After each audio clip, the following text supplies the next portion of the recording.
When I was around 6 or 7, maybe even 8, I had a next-door neighbor called Mindy.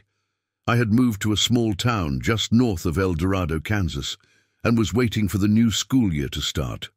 Mindy was my age, and on one warm summer morning, she knocked on our door to ask if I would like to come over and play. She said she had seen me moving in and was delighted that another little girl had moved in on the street.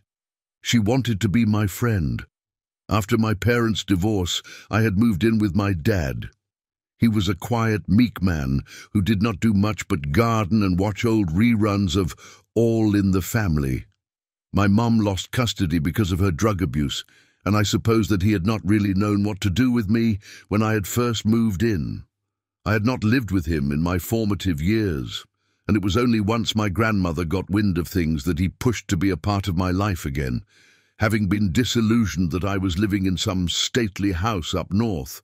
I think, in the beginning at least, he was not prepared to start raising up a little girl, particularly one he had last seen as a toddler, and so the option of letting me play with the girl from the nice family next door must have been a relief. A way for him to get his life in order to step in as the dad he needed to be. And I am grateful to say that he really, truly did. Mindy was a bit spoiled, but a good kid. From what I recall, she had long blonde hair that her mother always tied into pigtails and a sweet chocolate box pretty face, like Shirley Temple. I'm afraid there are not many more details I can give on her appearance. My memory is hazy. Even when I try my best to recall her face, all I can see is a blur. But that initial feeling, that impression, still remains. She always wore the nicest clothes, and despite my reserved jealousy that she and I were not cut from the same cloth, she nevertheless tried her best to make me feel like her equal. She asked her mother to teach us how to bake, and her father would always let us stay up late to watch television. She gave me her old dresses and shoes so that I would have nice things to wear for the first day of school, which seemed to be an eternity away at that age. Although we only ever knew each other for several weeks, her memory is something I would never forget. I cannot forget it.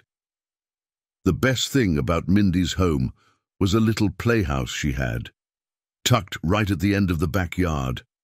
It was big enough for the two of us to be in, but any adult would have a hard time bending down and minding their head on the doorframe. Her grandfather had built it for her when she was just a baby, and it was truly a gorgeous thing. Cream-painted wood, with a coral pinkish roof, clad with real tiles. Painted ivy and roses adorned the outdoors, and the duck-egg green door held a sweet, heart-shaped doorknob. The windows had proper glass and matching green shutters on the outside. Inside were 2 wooden stools, and a toy box filled with make-believe kitchenware. A faux stove, completely covered with painted appliances, and a rocking horse in the corner. Floral curtains to draw out the light. It was every little girl's dream, and Mindy let it be mine as much as it was hers. Ours. Sometimes we had sleepovers in there. The door had a hatch key lock on the inside, so it felt like we really were adults, pretending to be roommates in our own grown-up apartment, telling each other stories over make-believe tea, and leaving the curtains open to stare at the stars in the sky. The warm summer nights left us comfortable in our sleeping bags, and I truly thought I would never be happier. My therapist says trauma can hide a lot of things from you. It is a tricky thing, leaving you with the dread and anxiety without ever revealing the extent of it all.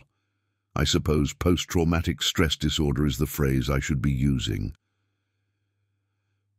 My fond memories of Mindy's house are still there, untouched, untainted. Maybe my own childhood experiences with my mum did not allow me to realize the cracks that were forming in Mindy's home. I never thought Mr. Howard was a bad man. He was nice and looked all cleaned up. He had a white-collar job, and I never considered that, with his income, he should not have been living in our rundown neighborhood, let alone be my next-door neighbor. He always came home from work with a smile on his face and a kiss for his wife, and treated me as he treated Mindy. In my eyes, they were the perfect nuclear family, compared to just me and my dad, who, bless his heart, was trying to make ends meet. They seemed so comfortable, so cozy. It was only years after that I would come to understand the lengths some people will go to keep up a facade.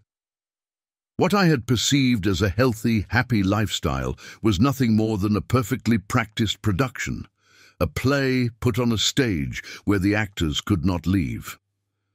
They could not stop playing pretend, as Mindy and I had done so many times in her playhouse. The real playhouse was their own home, and despite their food and water and appliances all being very real, they had manufactured themselves to be nothing more than puppets on a stage, marionettes controlled by the overwhelming desire to not let a tear slip or issue be revealed. A waltz of souls tethered to an unattainable dream.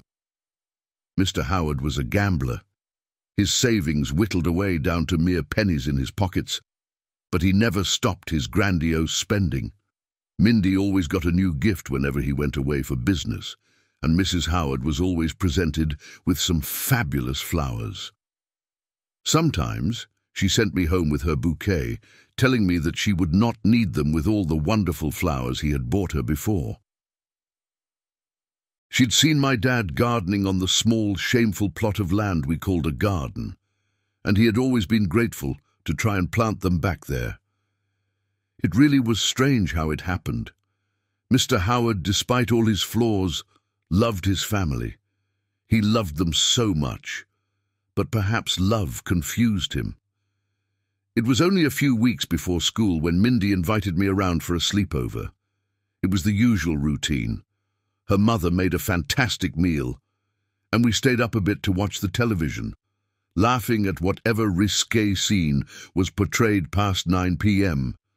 Then, around 10 p.m., her mother ushered us to get ready for bed, having set up our little camp in the playhouse outside. It was all the same old passage of events. Mindy and I were tucked away in the playhouse, and as we grew sleepy from chatting about God knows what, we heard a large bang. Mindy shot up and looked concerned. I was extremely tired, and while rubbing my eyes, I asked her what the matter was. She did not speak, but put a finger to her mouth, beckoning me to stay quiet. She said she would go in and see what was happening. She left and then whispered a final few words.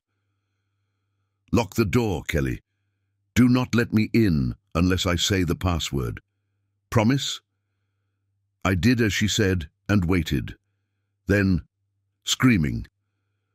There is not much else to remember from that. My dad said that I refused to come out of the playhouse, even when the police tried to calm me down and tell me I was okay, that I was safe. I screamed and wailed that I could not leave until Mindy gave me the password, that I needed to wait for Mindy to come back. A child's brain is such a fickle thing. Once I had heard my dad's voice, I had forgotten about any promises sworn to Mindy, and leapt out of the playhouse and into his arms, sobbing from a concoction of fear and comfort that felt oh so crushing upon the weight of my tiny shoulders. Although I was young, I was not stupid. I knew what the implications of those screams were, and those sounds. I knew why I was carried out through the side gate and not through the house. I knew what the men in white overalls were doing, moving in and around the property. I knew that my participation in the Howard charade was over and that my friend would not ever come knocking on the front door of her playhouse again. Even if we wanted to, my dad and I could not leave. We had no money, and we were forever cursed to live next to the house of the tragedy. I started school without her, and I cried on the first day when I walked into class with an old pair of Mindy's shoes and a dress she had given me. It never looked as nice on me as it did her, I came to learn that Mindy's grandiose tales of her popularity amongst classmates were a fairy tale. She was a nobody to them, a sad, lonely girl with no one to talk to. Perhaps that is why she latched on to me, someone who had it worse, or at least she thought they did. Someone she could continue to spread the plague of perfectionism passed down so unceremoniously onto her. And I wondered if her parents thought the same thing, that I would not be able to see the chipped paint on the walls of their home because mine ran so much deeper. Dad and I never really spoke about it much after I turned 10, I think. Years of therapy had taught me to repress those memories, but sometimes they pulled themselves out from the back of my scalp and grasped hold in the front of my mind. I could never truly forget it. My first friend after such a traumatic time in my life, and how wonderfully crafted it had all been. How I, in all my naivety and desperation, had been so blinded by gratitude that I took part in the illusion without any inkling to help her back. No one ever moved into Mindy's old home. It lay there, derelict, and so did the playhouse at the back of the garden. I must have been 16 when I decided to try my chance at hopping the fence to go and see the playhouse up close again. It was too hard to see from my bedroom window, though I could tell it was worse for wear. It had always fascinated me, and with a bit of Dutch courage from my dad's unlocked whiskey cabinet. I clambered over, ignoring the scrapes and splinters that mottled my palms. My dad would not be back for at least a few hours, so I figured I would be in the clear, particularly since no one dared come close to the place of such a tragedy. I started to feel uneasy as I grew closer to the playhouse. It truly was decrepit. Tiles once vibrant and perfect lay slathered in moss and slime. Grass, unkempt, grew into the cracked paint of the walls, and cobwebs glistened with moonlight. Wind whistled through the eroded adhesive of the windowsills, and the once gorgeous floral curtains were frayed and rotten. I remember my breath hitching.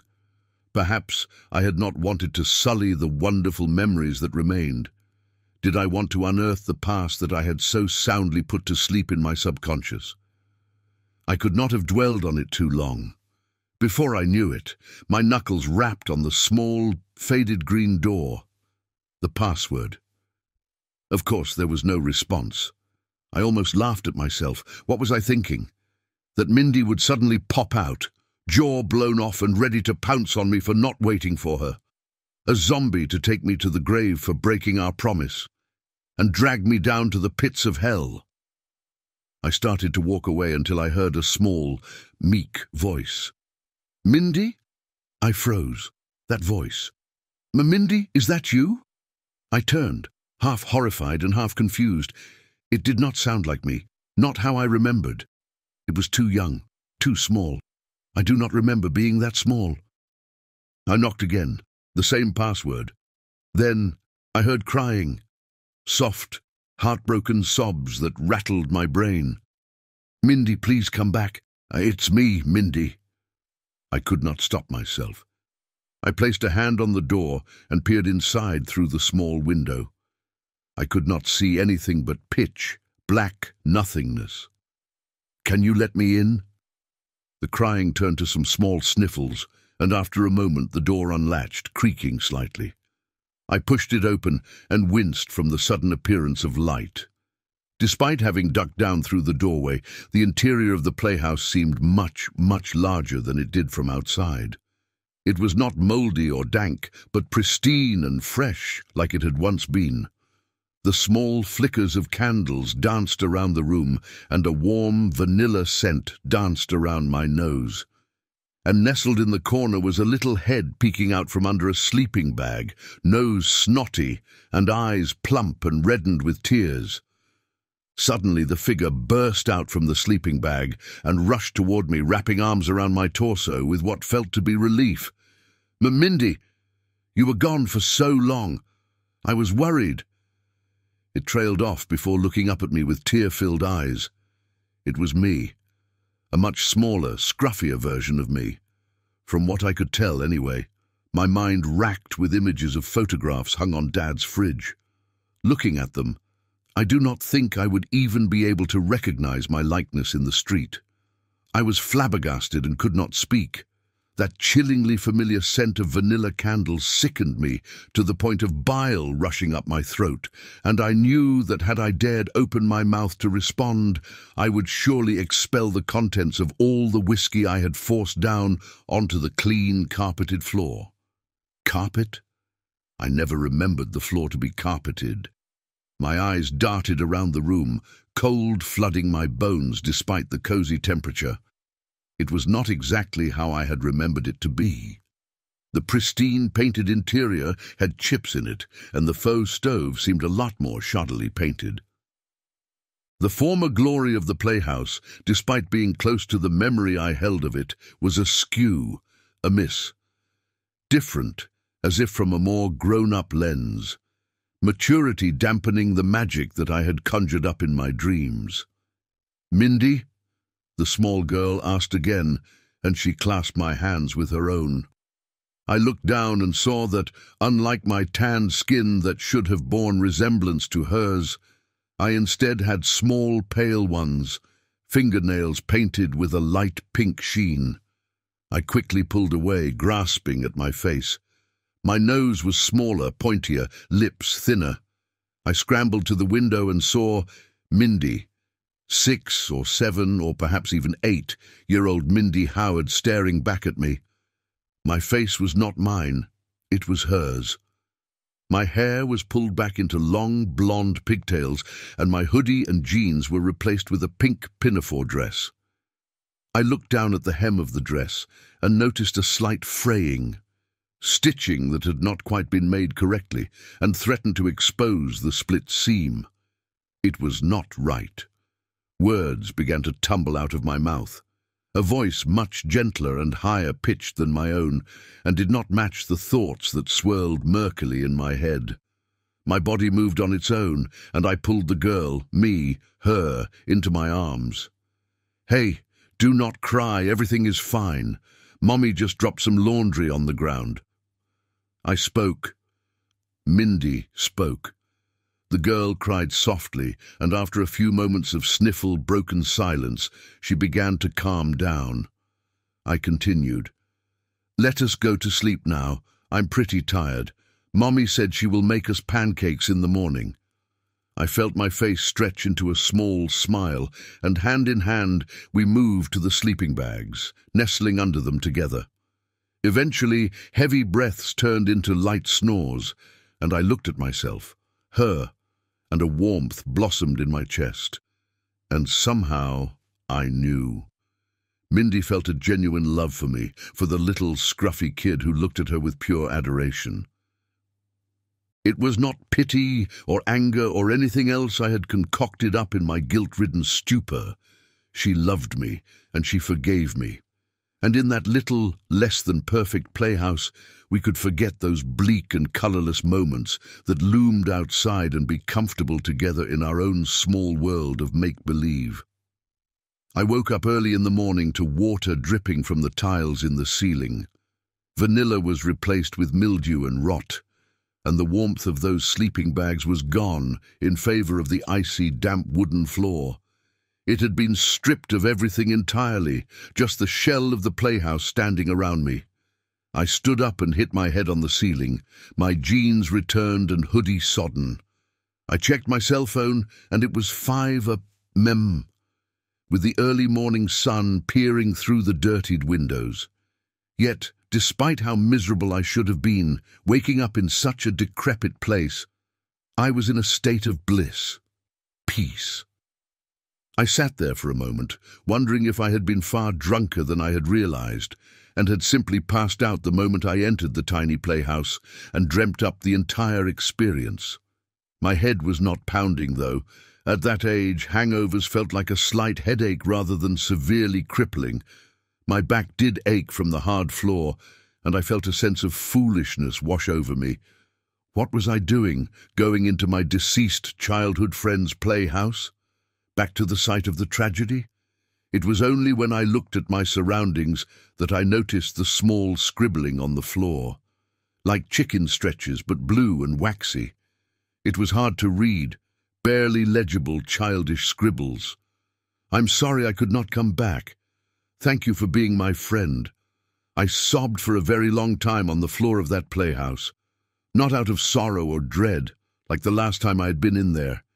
It was out of pure, absolute gratitude. I knew that wherever Mindy was, she was finally at peace, and that rotted, tainted part of my childhood had slowly begun to repair itself, healing over like a scar that would always remain, but slowly fade. She had saved a part of me again. A few months later, Mindy's old home was demolished, something to do with a big buyer wanting to convert the lot into a care home. It was quite poetic, in a strange sort of way. The house of the little girl who helped me would now be the home to people who needed care in the last few stages of their life. The playhouse went too, of course, but it did not really affect me as much as I had thought it would. I had the fond memories to go by now, and it was better to see it removed before the image of its depleted self replaced the one frozen in my mind. I have my own home now, in a much nicer area. My husband and I are preparing for a new guest, a little baby girl just 6 months along. My husband is quite the craftsman, and when I suggested he build a small playhouse for her to play in with her friends when she grows up, he was delighted with the idea. I can see it now, as I'm typing this from my bedroom window. Cream-painted wood, with a coral pinkish roof, clad with real tiles. Painted ivy and roses adorn the outdoors, and a duck egg green door with a sweet heart-shaped doorknob. The windows are proper glass and have matching green shutters on the outside. It is carpeted inside too.